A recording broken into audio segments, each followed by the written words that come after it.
नमस्कार दोस्तों, हमारी कहानी अच्छी लगे तो प्लीज हमारा चैनल सब्सक्राइब करें। एक स्त्री थी जिसे 20 साल तक संतान नहीं हुई।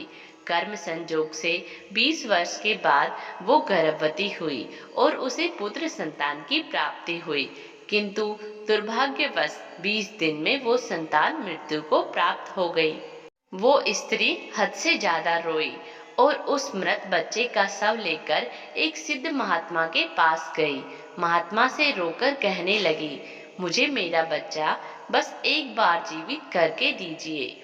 मात्र एक बार मैं उसके मुख से माँ शब्द सुनना चाहती हूँ। स्त्री के बहुत जिद करने पर महात्मा ने 2 मिनट के लिए उस बच्चे की आत्मा को बुलाया। तब उस स्त्री ने उस आत्मा से कहा, तुम मुझे क्यों छोड़कर चले गए? मैं तुमसे सिर्फ एक बार माँ शब्द सुनना चाहती हूँ। तभी उस आत्मा ने कहा, कौन माँ? कैसी माँ? मैं तो तुमसे कर्मों का हिसाब किताब करने आया था। स्त्री ने पूछा, कैसा हिसाब? आत्मा ने बताया, पिछले जन्म में तुम मेरी सौतन थी। मेरे आंखों के सामने मेरे पति को ले गई। मैं बहुत रोई, तुमसे अपना पति मांगा पर तुमने एक न सुनी। तब मैं रो रही थी और आज तुम रो रही हो।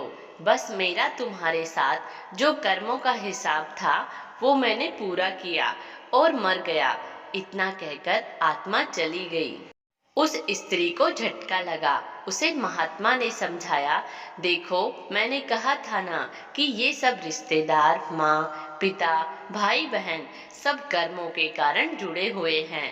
हम सब कर्मों का हिसाब करने आए हैं, इसलिए बस अच्छे कर्म करो ताकि हमें बाद में भुगतना ना पड़े।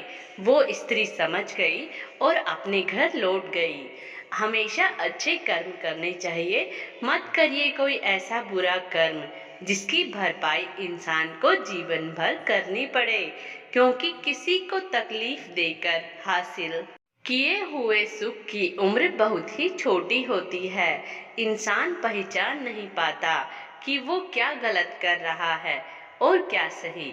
तो पहचानो कि जो आप दूसरों के साथ कर रहे हो ठीक वैसा ही कोई आपके साथ करे तो आपको कैसा लगेगा।